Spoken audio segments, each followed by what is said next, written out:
Lunes 12 de septiembre del 2022, muy buenos días, bienvenidos amigos y amigas a Noticias 7. Nosotros saludamos a nuestros compañeros Carolina y Paco, quienes nos acompañan en esta mañana, con quienes también vamos a compartir importante información con ustedes, amigos televidentes. Carolina, el gobierno tiene todo listo para empezar y ya comenzar con el proceso de consulta popular. Hola, ¿qué tal, Berito? Bienvenida. Te extrañamos, Paquito, amigos televidentes y radio escuchas. Pues así es, todo parece indicar que está todo listo. En las próximas horas se conoce que el presidente presentará oficialmente el contenido de esta consulta popular y luego será entregado ya a la Corte Constitucional. ¿Qué temas vienen? ¿Qué preguntas habrán? Pues estaremos hablando de esto más adelante. Correcto, estaremos entonces pendientes del desarrollo de esta importante noticia. Carolina, Paco, tenemos información de cómo avanza el proceso de diálogo. Coméntanos, por favor. Muy buenos días. Muy buenos días, Verónica, Carolina. Qué gusto poder acompañarlas esta mañana. Un saludo a quienes nos escuchan, quienes nos ven también a través de nuestras redes sociales, del telégrafo.com.es. Efectivamente, ya se cerraron algunas mesas de diálogo. Hoy se abren otras 2 mesas y le estaremos dando la información, no solo de lo que se tratará entre el gobierno y las organizaciones sociales en este día, sino lo que ya se ha cerrado, los acuerdos que han llegado y sobre todo este proceso que lo han calificado como histórico. ¿Qué es lo que ya han firmado y en lo que por fin llegaron a un consenso? Pues hoy lo tendremos aquí. Excelente, tenemos importantes noticias, amigos televidentes, que compartir con todos ustedes y por supuesto llevamos a los hogares ecuatorianos la información más relevante del acontecer nacional. Además, como dijo ya nuestro compañero Paco, les hacemos una invitación para que nos puedan sintonizar a través de www.eltelegrafo.com.es. Recuerden que somos retransmitidos por Pública FM y también nos pueden seguir y por supuesto participar con sus inquietudes a través de nuestras redes sociales. Iniciamos, bienvenidos.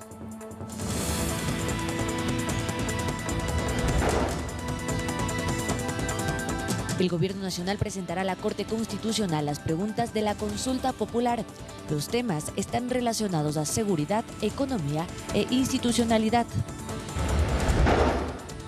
Empieza una nueva fase del proceso de diálogo entre el gobierno y las organizaciones sociales. Este lunes se instala la Mesa de Derechos Colectivos. El Ejecutivo rechazó el juicio político en contra del ministro del Interior, Patricio Carrillo. Terminó la edición 2022 de la Vuelta a España y el ecuatoriano Richard Carapaz se impuso como el campeón de la montaña.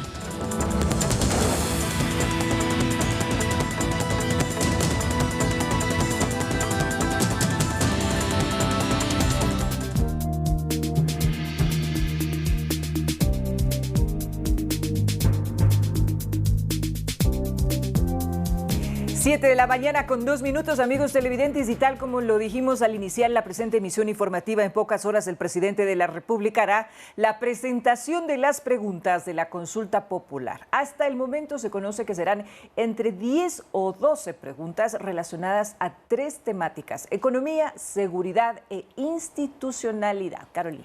Así es, esto es los pormenores que tenemos por ahora de la consulta popular, pero a las 9:30 de la mañana está previsto que el presidente dé con más amplitud de qué se trata. Esto ocurrirá en el Parque de la Juventud, en el sector de Calderón, aquí en el norte de Quito. Tendrá que ver, lo que se ha dicho es que será una consulta popular y también un referendo, como tú ya lo has dicho, en 3 aspectos, que por ejemplo se ha dicho en el plantear en temas de seguridad la extradición de narcotraficantes, también la independencia de la Fiscalía General. Podría hablarse también de una reestructuración de la Asamblea Nacional. Hace unos años, recuerden ustedes, hubo la iniciativa de que se convierta en una asamblea bicameral, y además también se habla sobre la reducción de las facultades que tiene el Consejo de Participación Ciudadana en este momento, que es, por ejemplo, la designación de autoridades. Esto podría pasar a la Asamblea Nacional en caso de que haya una reestructuración también de cómo se compondría el Poder Legislativo.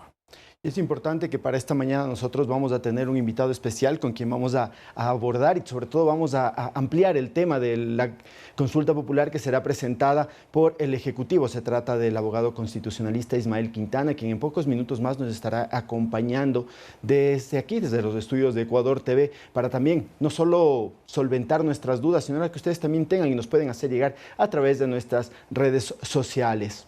Así que también es importante destacar esto y poder preguntarle al doctor Quintana sobre cuál es el procedimiento, porque uno es el que tiene que ver con la consulta popular, otro con el referendo y lo que va a pasar hoy, que se menciona que al mediodía el ministro Jiménez entregará estas preguntas a la Corte Constitucional para que se haga una revisión de la constitucionalidad también, y esto tiene que ver con, por ejemplo, que las preguntas no induzcan a una respuesta, sino que sean neutras, pero sobre todo lo que tenga que ver con esto, pues más adelante estaremos hablando también con el doctor Quintana. Y otro de los aspectos importantes dentro de las preguntas que se prevén en la consulta popular, Carolina, está precisamente lo que se relaciona a la legislatura, a la Asamblea Nacional. Se habla de una reestructuración e inclusive se habla también de una reducción de los miembros como asambleístas. Así es, esta es una opción. La otra opción, como decíamos, puede ser la bicameralidad. No lo sé realmente. Esto es, ya ha habido iniciativas que se han hecho antes. En la Asamblea anterior se propuso también esto, pero bueno, veremos hoy realmente qué es lo que se decía. El ministro Jiménez la semana pasada hablaba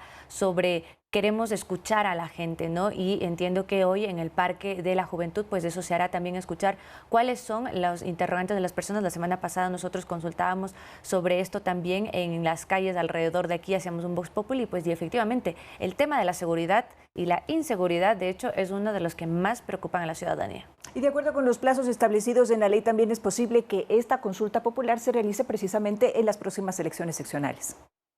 Así es que estaremos pendientes entonces de qué es lo que el presidente de la República va a presentar. Y precisamente, amigos, desde el Palacio de Carondelet, nuestra compañera Manuela Bedón está a la espera de un anuncio que realizará precisamente el presidente de la República con respecto a la consulta popular.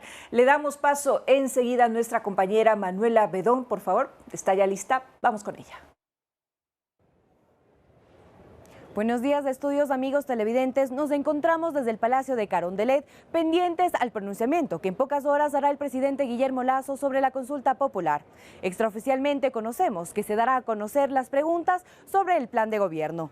Se ha adelantado ya que uno de los temas sería seguridad y que serían al menos 10 preguntas. Estaremos atentos a esta información para darles a conocer todos los detalles. Seguimos con más información.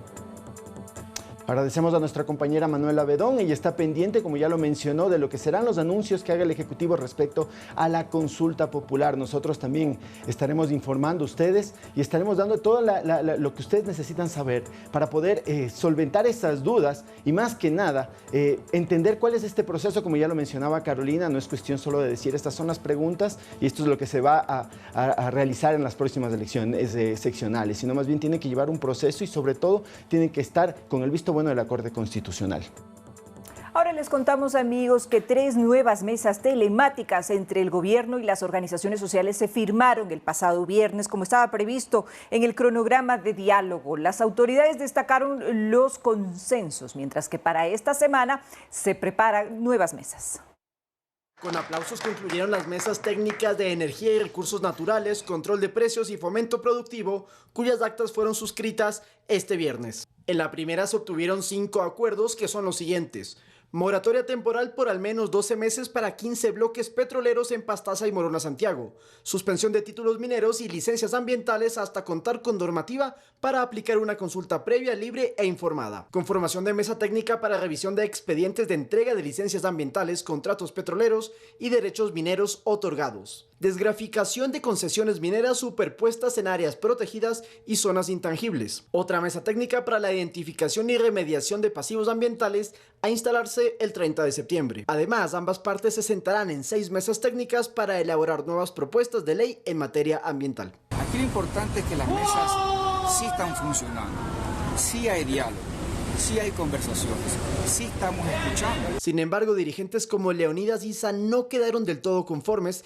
y señalaron que todavía quedan puntos por resolver. Mientras que en el control de precios, los acuerdos suscritos son: subsidio cruzado para quienes menos consumen, incluir como infracción administrativa a la especulación y contrabando. El precio oficial del cilindro de 15 kilogramos será de 1,60. En esta mesa no hubo acuerdos en la fijación de precios para productos industrializados como el yogur envasado en cartón, aunque el INEC se comprometió a cada mes difundir los valores promedio de 359 productos. Es un éxito hoy la firma y el cierre de la mesa, así que nos sentimos muy complacidos de poder avanzar hacia las otras mesas temáticas. Finalmente, pasadas las 5 de la tarde, se selló el acta de la mesa de fomento productivo, en la que se acordó la protección y fomento a la agricultura familiar campesina. Para el dirigente Samuel Lema, esto beneficia a todos. Aquí no ha ganado el movimiento indígena, aquí no ha ganado el gobierno. Aquí el que gana es el país. De esta manera culminaron 3 mesas técnicas, mientras que la de focalización de subsidios seguirá abierta hasta el 12 de octubre. Este lunes se instalará la de derechos colectivos. Lautaro Andrade, Noticias 7.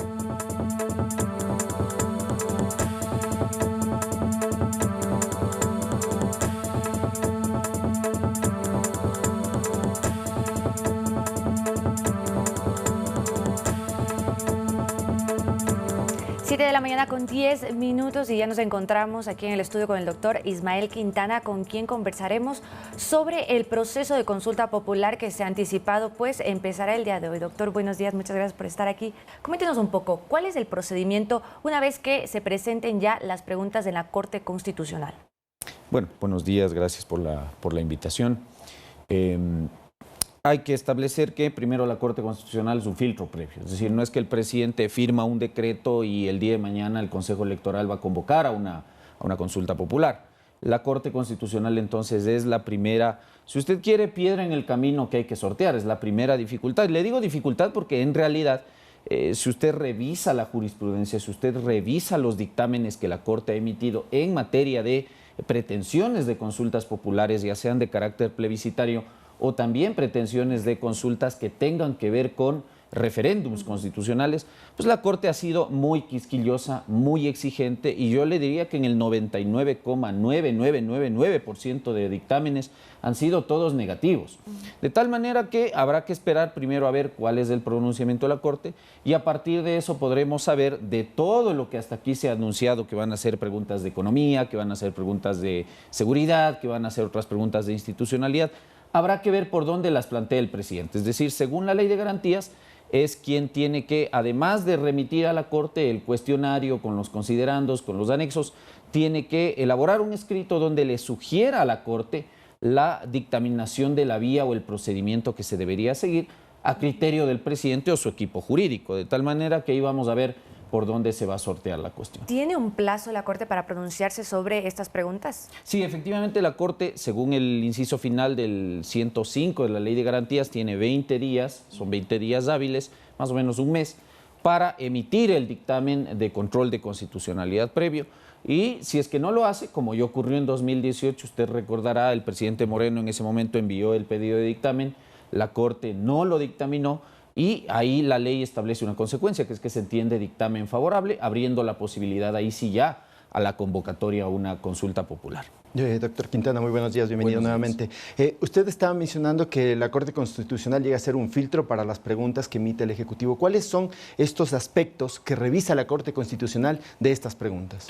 A ver, la Corte en primer lugar tiene que determinar cuál es la vía o procedimiento a seguir. ¿Por qué razón? Porque claro, usted tiene diversos tipos de consulta popular. A veces nuestros políticos utilizan el término consulta popular en términos genéricos, pero realmente de ese género hay varias especies, ¿no es cierto? Usted tiene consultas populares de orden plebiscitario, es decir, aquellas donde la ciudadanía se va a pronunciar sobre asuntos de trascendencia, pero que no tienen impacto en aprobación o modificación de normas específicas, ¿no es cierto? Y usted tiene consultas populares también de carácter refrendatario, en las cuales, en cambio, sí hay la aprobación de un texto normativo concreto. Entonces, hay distinción. Eso lo tiene que clarificar la Corte, es decir, ¿qué de todas esas 10 o 12 preguntas que se han anunciado acá por parte del gobierno van a ser realmente plebiscitarias, para lo cual se seguirá el trámite del artículo 104, es decir, si la Corte dice, sí, esto es materia plebiscitaria, no tiene que ver con reformas constitucionales, vaya, suscribe el decreto y que el Consejo Electoral haga la convocatoria. Pero la cosa se complica cuando la pretensión del convocante tiene que ver o tiene un impacto en la necesidad de reformar la Constitución, porque ahí usted tiene al menos dos vías, ¿no es cierto? La vía de la enmienda y la vía de la reforma parcial. Y eso lo tiene que clarificar la Corte. En todo caso, para aquello la Corte controla no solamente los considerandos, porque usted no solamente tiene la pregunta y eventualmente anexos, si es que hay reformas constitucionales, sino los considerandos, los aspectos introductorios a las preguntas. Eso controla la Corte, es decir, que haya un uso de lenguaje neutro, de lenguaje sencillo, que no se induzca la respuesta al elector y evidentemente que ya la pregunta tenga una conexión, una relación de causalidad con el considerando introductorio a la pregunta y que eso sea conforme a la Constitución. Básicamente esa es la labor de la Corte, controlar lo que la Corte llama la lealtad, la claridad y la garantía de libertad del elector, de tal manera que, por ejemplo, usted no le sometan a consideración preguntas en bloque, o que en una misma pregunta haya más de un tema, sino que se refiera a un aspecto específico. Veremos qué es lo que señala la Corte. Y en caso de que existan este tipo de preguntas que usted acaba de mencionar, que sean en bloque o que se refieran a más de un tema, ¿cuánto tiempo tiene el Ejecutivo? ¿Tendría el Ejecutivo en caso de que sean revisadas por la Corte Constitucional? Digan, ¿sabe que estas preguntas tienen que mejorarlas o tal vez redactarlas nuevamente? No hay un plazo, pero evidentemente los dictámenes de la Corte van a ser de obligatorio e inmediato cumplimiento. Por eso yo le decía, la Corte ahí tendrá que distinguir qué cabe a través de un plebiscito y qué cabe a través de enmienda, qué otra pregunta es posible a través de reforma parcial, e incluso podría llegar a decirle al presidente que hay aspectos que tendrían que ser topados, por ejemplo, por la vía de una asamblea constituyente. Ahí ya queda a merced de quien pretende la convocatoria para ver si puede modificar o acomodar el cuestionario de acuerdo a las exigencias de la Corte Constitucional, o lo deja ahí, es decir, no hay ninguna obligación de continuar con el trámite. Si es que la Corte, por ejemplo, el presidente dice esto para mí es por vía de enmienda, y la Corte le dice no, esto requiere reforma parcial porque altera o vulnera derechos y garantías constitucionales, porque altera también el procedimiento de reforma constitucional. Entonces eso ya queda a merced del convocante. Pero sin duda alguna hay algunos aspectos que ya han sido delimitados por la Corte y que entiendo el presidente y su equipo jurídico los han tenido en cuenta. Por ejemplo, lo que tiene que ver con el Consejo de Participación Ciudadana, lo que tiene que ver con el posible retorno a la bicameralidad, lo que tiene que ver con el incremento de requisitos para la legislatura, ese tipo de aspectos sobre los cuales la Corte ya se ha pronunciado. Doctor, la expectativa del gobierno se conoce que es que esta consulta popular de llevarse, que se lleve a cabo en las elecciones de febrero. Pero con estos tiempos, con todos estos ajustes que tienen que hacer, pues ¿usted cree que es real que esto se pueda dar? ¿Es realista? A ver, si se siguen los tiempos, debería darse antes en realidad. Porque además, por ejemplo, se especula que una de las preguntas va a tener que ver con el retiro de la facultad nominadora del Consejo de Participación Ciudadana. ¿Realmente es conveniente ir ya a la elección de un órgano que en esos términos de aprobarse una pregunta como esas ya no tiene mayor sentido? Es decir, va a quedar como un órgano como el que teníamos antiguamente, que era la Comisión de Control Cívico y Combate a la Corrupción, un órgano receptor de denuncias.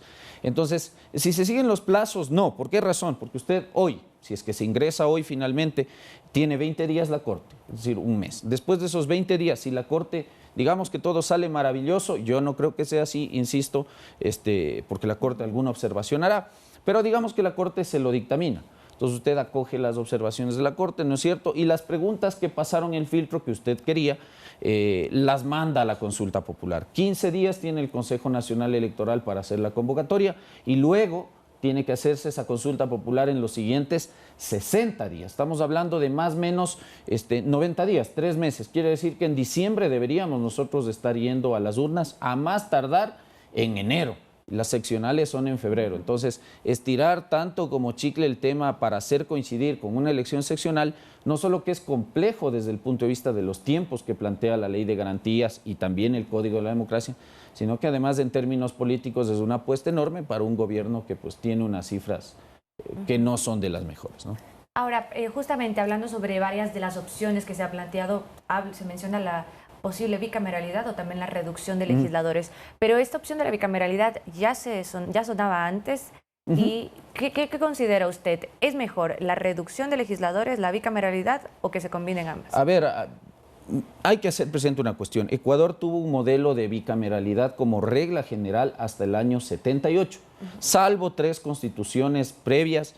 Esa fue la regla en Ecuador. De ahí nosotros cambiamos al modelo unicameral, que es el que hemos tenido desde el famoso retorno a la democracia. Es decir, en eso no habría ninguna novedad, pero ya hubo el antecedente del Comité de Reinstitucionalización Democrática que sometió a consideración de la Corte, y la Corte ya dijo que ese tema no va por la vía de la enmienda, es decir, con un referéndum constitucional directo, sino que requiere el trámite de reforma parcial, donde la situación se complicó en esa vez, y yo diría hoy se va a volver a complicar porque usted requiere una discusión previa en la Asamblea Nacional con un plazo de espera de 90 días entre el primer y segundo debate, y el referéndum o la consulta popular se daría solo en el evento que la Asamblea Nacional apruebe esa pretensión. Entonces, el tema de la bicameralidad me parece no convence a nuestros políticos de la legislatura y va a ser muy complicado. El tema de la reducción de asambleístas habrá que ver cómo lo toma la Corte Constitucional. Una Corte que, hay que decirlo, entiende todo como restricción de derechos. Se lo digo porque la otra vez que se planteó la sola idea de que al retornar al bicameralismo se debía incrementar los requisitos para la Cámara Alta, la Corte dijo no, eso es inconstitucional, eso es discriminatorio. Podría asumirse lo mismo acá, es decir, que a usted, presidente, le digan que la pretensión de reducir el número de legisladores implica una regresión en los derechos de participación y en los derechos de representación de la ciudadanía, que habrían minorías que probablemente queden excluidas y que eso es inconstitucional. Me estoy adelantando, pero puede ser uno de los criterios que la Corte le dé. Entonces, por eso muchos hemos dicho, hay que saber lo que se va a preguntar y hay que saber cómo se va a preguntar. Veamos si finalmente el cuestionario está bien hecho.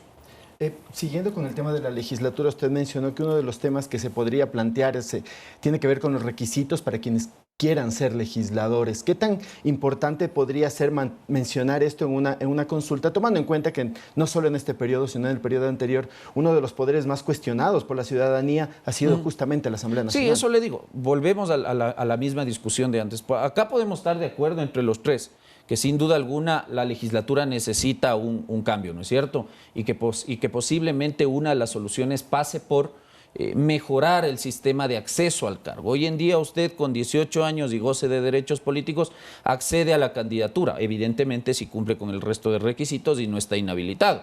Entonces, ¿qué es lo que se plantea? Que ahora la gente que tiene títulos de tercer nivel o de cuarto nivel o que tiene mayores años de experiencia vayan a esos cargos.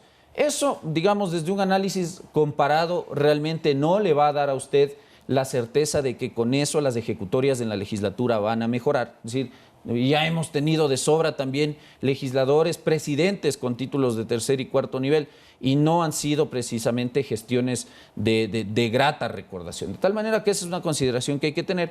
Pero desde lo jurídico y desde la jurisprudencia de la Corte, la respuesta es clarísima. Si usted pretende eso, la Corte seguramente le va a decir que no, porque, insisto, ya en ocasiones anteriores ha estimado que esta pretensión de incrementar los requisitos resulta probablemente discriminatoria. Yo no estoy de acuerdo con ese criterio, pero está ahí y la jurisprudencia de la Corte, digamos, hay que cumplirla y hay que observarla. De tal manera que yo esperaría que esto no sea un pretexto para decir, bueno, elaboré el cuestionario, pedí a la Corte el dictamen, yo quería consulta, pero la Corte me ha dicho que no. Porque si el gobierno se ha tomado tanto tiempo, entiendo que el cuestionario está bien hecho. Ahora, doctor, con respecto al tema de institucionalidad también se habla sobre el Consejo de Participación Ciudadana, pero no se plantea, o por lo menos lo que se ha anticipado, no es la eliminación como tal de este quinto poder del Consejo de Participación Ciudadana, pero sí reducir quizás sus competencias, en el caso, por ejemplo, de la designación de autoridades. ¿Este es el camino en lugar de la eliminación que también se planteó en un anterior intento de consulta? A ver, yo entiendo que ahí el gobierno ha analizado la posibilidad de cumplir la oferta de campaña, ¿no es cierto? La oferta de campaña fue proponer la eliminación del Consejo. Pero dado que la Corte ya calificó, yo le diría equivocadamente que eso debía llevarse por la vía de la reforma parcial, entiendo que el gobierno y su equipo jurídico tienen clara que esa propuesta no pasaría el tamiz de la Asamblea Nacional y entonces jamás llegaríamos al referéndum ratificatorio de esa pretensión de reforma parcial. Entonces nos vamos por la otra opción, ¿no es cierto? Es decir, mantener el órgano, ¿ya?, pero restarle la joya de la corona, que es la facultad nominadora, tan cuestionada en estos últimos tiempos. Entonces, me parece que ese camino intermedio es el más adecuado porque sin duda alguna la Corte ya lo ha dicho, si es que lo que usted quiere es mantener el órgano, pero modificar sus facultades, para eso sí serviría la vía de la enmienda constitucional. Así que en ese sentido yo no encuentro mayor problema. El problema que le veo es, porque no tenemos todavía el cuestionario aquí, es cómo vamos a armar la transición. Es decir, porque no es solo de restarle la facultad al Consejo, claro, sino a quién le voy a entregar y trasladar esa facultad nominadora, a una asamblea de 8% de aceptación.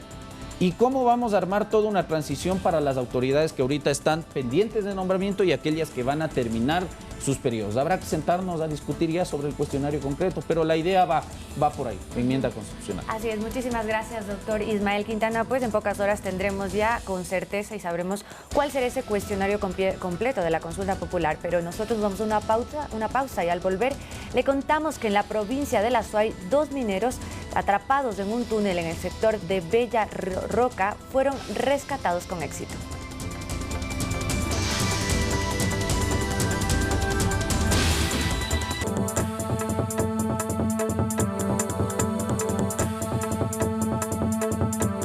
Seguimos informando, amigos televidentes, 7 de la mañana con 27 minutos, y luego de que el Consejo de la Administración Legislativa calificara la solicitud de juicio político en contra del ministro del Interior, Patricio Carrillo, este se pronunció a través de la cuenta de Twitter y señaló lo siguiente: 5 meses como ministro, enfrentando la escalada de violencia y el dinero ilegal en la política, defendiendo la democracia, combatiendo los mercados ilegales.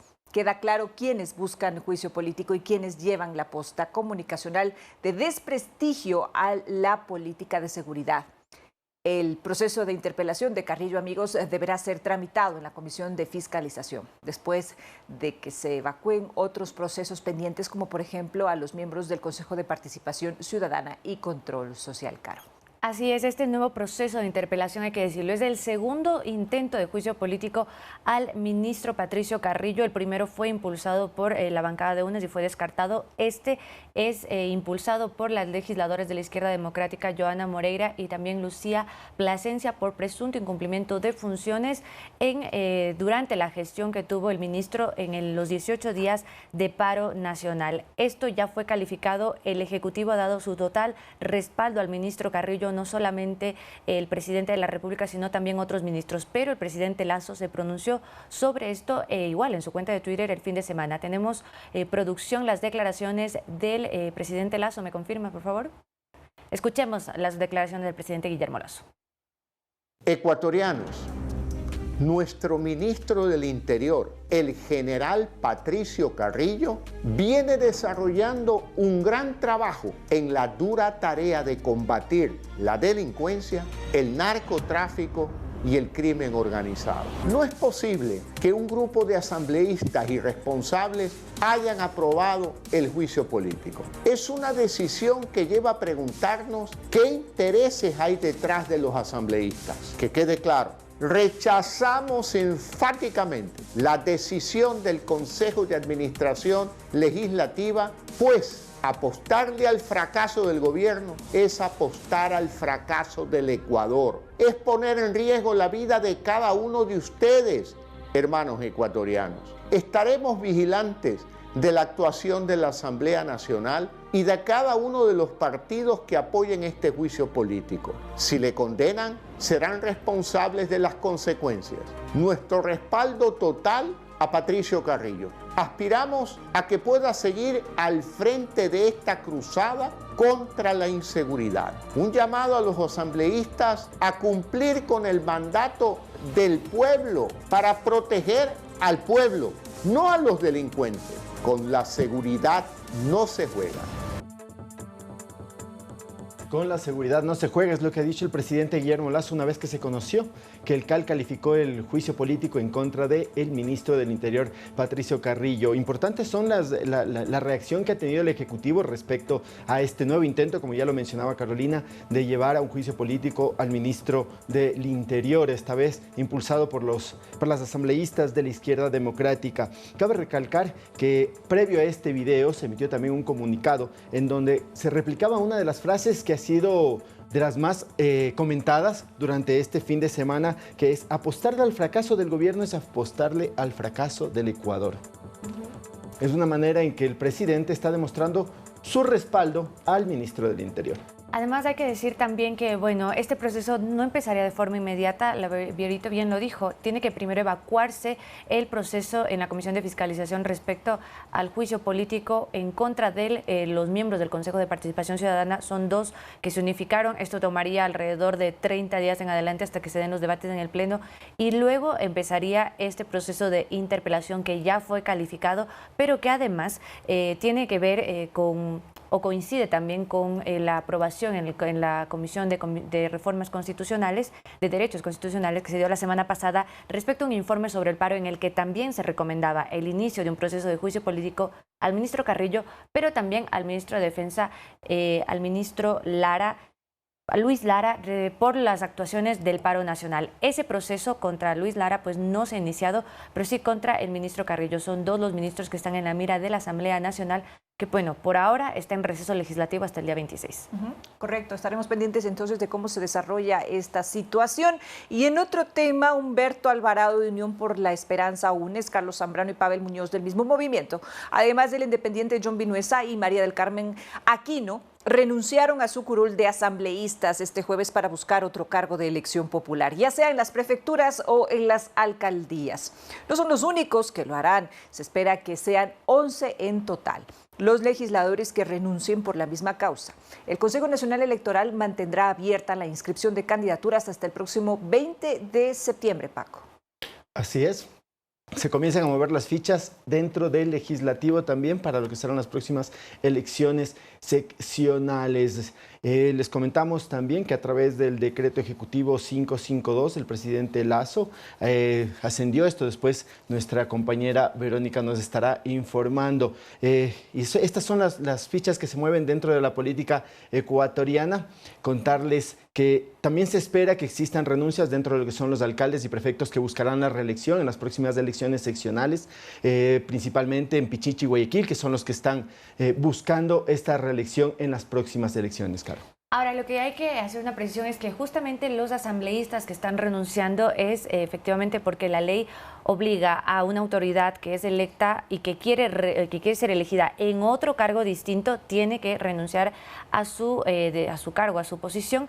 Pero en el caso de, por ejemplo, alcaldes y prefectos que vayan por la misma dignidad, ellos no necesariamente deben renunciar a sus cargos como tal. En este caso, los legisladores sí, se había anunciado ya y justamente también se cuestionaba un poco en el hecho de que en agosto ya se conocía las precandidaturas, por ejemplo, a la alcaldía de Quito de Pavel Muñoz del bloque de UNES. Sin embargo, él había mencionado que no necesitaba renunciar en ese momento, pero se le cuestionaba el hecho de que si no existía un conflicto de intereses o también una especie de precampaña, porque él ya era una figura pública, una figura que está gestionando y dentro del Parlamento también impulsando leyes, y que si esto no iba a afectar o iba a ser un vicio de legalidad en su campaña, no legalmente, o sea, legalmente no era prohibido, pero sí se cuestionaba la legitimidad de esto. Sin embargo, finalmente él, en lugar de renunciar a finales de septiembre, como lo había anunciado, lo ha hecho ya. Nos parece de igual manera lo que han hecho los otros legisladores. Quedan aún pendientes algunos que todavía no han presentado pues su renuncia, pero en este caso quizá lo hagan luego de que regresen del receso legislativo a finales de este mes.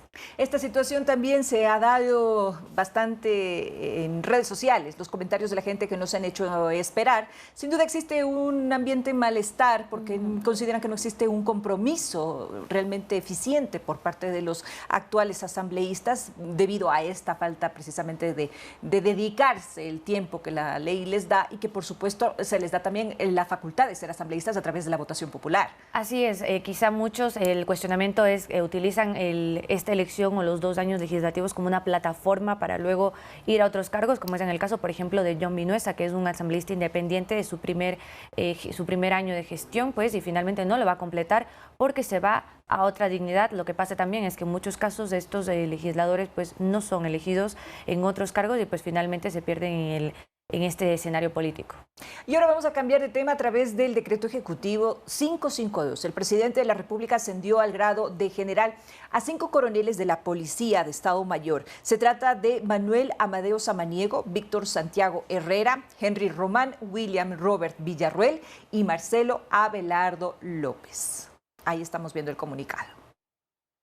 Así es, el ministro Patricio Carrillo también se había pronunciado sobre esto y pues él mencionó que por decisión del presidente Guillermo Lasso, la policía cuenta con 5 nuevos generales que han cumplido los parámetros para llegar a este sitial, sobre todo el de probidad. El ministro envió sus felicitaciones y también éxitos para los nuevos generales que pues forman parte también de los 51.000 miembros de la Policía Nacional.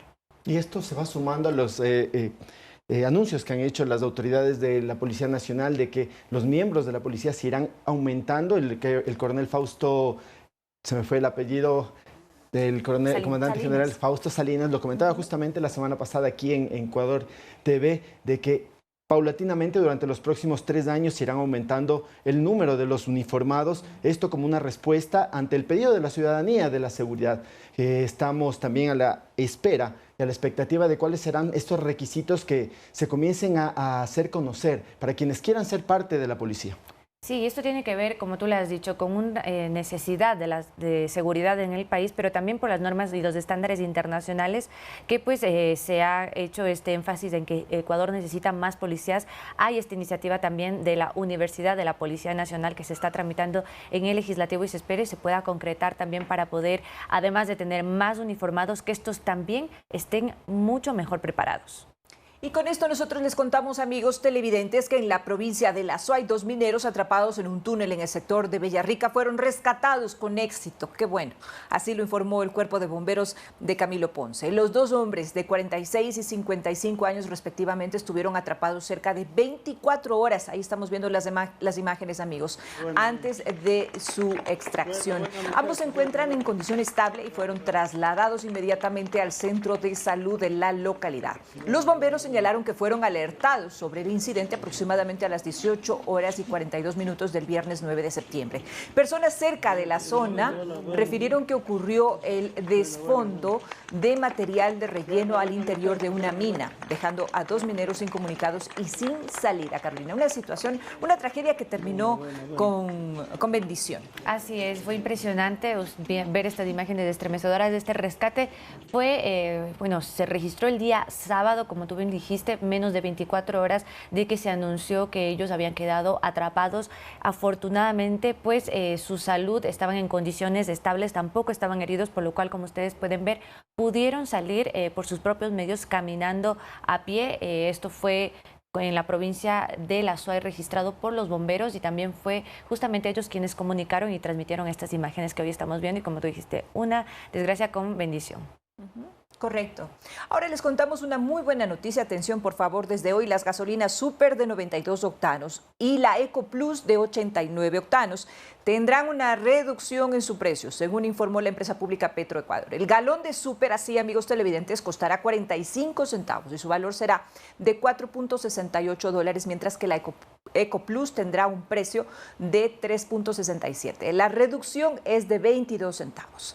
Estos 2 derivados están liberados y pueden variar un poco su precio dependiendo obviamente de las estaciones de servicio, Paco. Sin embargo, se hace una alerta a la ciudadanía para que esté pendiente que no existan las alteraciones en los precios mencionados. Efectivamente, cabe recordar a las personas que nos están viendo que estos precios varían dependiendo del costo del crudo, el costo internacional. Es por ello que a veces tenemos meses en que tienes unos centavos menos, unos centavos más. Sin embargo, desde la autoridad se han comprometido a siempre estar realizando controles para evitar el cobro excesivo de estos combustibles. Recordar que hace pocas semanas se lanzó ya el plan piloto de la nueva gasolina, la Eco Plus de 89 octanos. Si poco a poco se van sumando ya los distribuidores de combustibles a este plan piloto, que tiene como objetivo, sobre todo, responder a un pedido de la ciudadanía de tener un combustible de mejor calidad.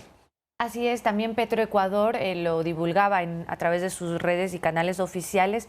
El precio que empezó a las 0 horas del día de hoy, 12 de febrero, ahí tenemos ahí solo para recordatorio, pues que la reducción de la gasolina supera 45 centavos, el galón se ubica en $4.68 y también la Eco Plus 89 se reduce su precio referencial, que antes estaba en $3.89 a $3.67. En el caso de otras gasolinas, la extra, pues no hay cambios porque esas se encuentran subsidiadas por el gobierno y sus precios están congelados. Muy bien, y con esta información nosotros hacemos una pausa, amigos televidentes. Cuando regresemos, el ciclista carchense Richard Carapaz terminó la Vuelta a España como el rey de la montaña. Aunque ese no era su objetivo inicial, es un reconocimiento importante a su esfuerzo y valentía en esta carrera. Ahora comenzará a planear sus nuevos retos. Ya regresamos con los detalles de esta y otras importantes noticias deportivas con nuestro compañero Fabián Alarcón, quien ya está en nuestros estudios con nosotros. Ya volvemos. Hay veces en la vida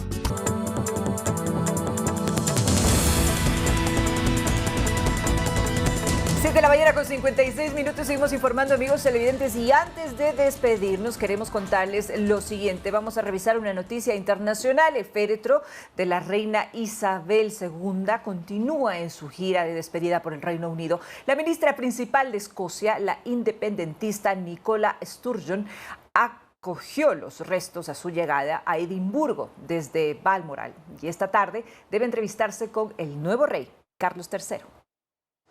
Escocia despide a su reina Isabel II. El féretro de la monarca llegó el domingo al Palacio de Holyrood House en Edimburgo desde Balmoral, donde la monarca falleció el pasado 8 de septiembre. Un recorrido de 200 kilómetros que fue aplaudido por la gente agolpada a ambos lados de la carretera. En la capital de Escocia, las calles estaban también abarrotadas para rendir un último homenaje a la soberana. Detrás del coche fúnebre con el ataúd cubierto con el estandarte real de Escocia iba la limusina real con la hija de Isabel II, la princesa Ana, con su marido. Un cortejo que fue acogido por la ministra principal de Escocia, la independentista Nicola Sturgeon, que este lunes por la tarde debe entrevistarse con el nuevo rey. Asimismo, este lunes por la tarde, los restos mortales de la soberana serán trasladados a la Catedral St. Giles en Edimburgo, donde el rey Carlos III y la reina consorte Camila asistirán a un servicio religioso. Mientras en Londres los súbditos británicos no paran de dejar flores y recuerdos a las puertas del Palacio de Buckingham. El féretro de la reina Isabel II llegará el martes por la noche a la capital británica, donde será expuesto en la abadía de Westminster hasta el día de su funeral, el próximo 19 de septiembre. También en Londres, la pareja real ha ofrecido este domingo su primera recepción para el secretario general de la Commonwealth y los altos comisionados de los países en los que Carlos III es jefe de Estado. Por ahora se ha confirmado ya que el 19 de septiembre se llevará a cabo el funeral de la reina Isabel II. Como comentábamos aquí, será el más costoso de la historia, pero también anticipan que será el más visto a escala mundial. Estarán presentes otros reyes y personajes de la monarquía, como el rey Felipe VI de España, también el rey Juan Carlos I de España y otras autoridades europeas, pero también de todo el mundo. Se ha confirmado también la presencia del expresidente estadounidense Barack Obama. Y a las condolencias se han sumado deportistas, figuras del entretenimiento, mandatarios, los que han hecho llegar su nota de pesar ante la muerte de la reina Isabel II. Cabe mencionar también que dentro de todo el proceso que tiene que vivir ahora con el ascenso del nuevo rey Carlos III es el cambio de la moneda. El que tendrá que salir ahora será el nuevo rey y será de una manera paulatina. No será el corte inmediato, sino más bien será en el transcurso del tiempo. Y de esta manera nosotros culminamos la presente emisión informativa. Muchísimas gracias a nuestros amigos televidentes por habernos acompañado y recuerden que estaremos con ustedes en nuestro noticiero estelar de las 19 horas con más información, por supuesto, para compartirla. Compañeros, que tengan un excelente inicio de semana. Muy buen día para ustedes también. Hasta pronto, amigos. Gracias.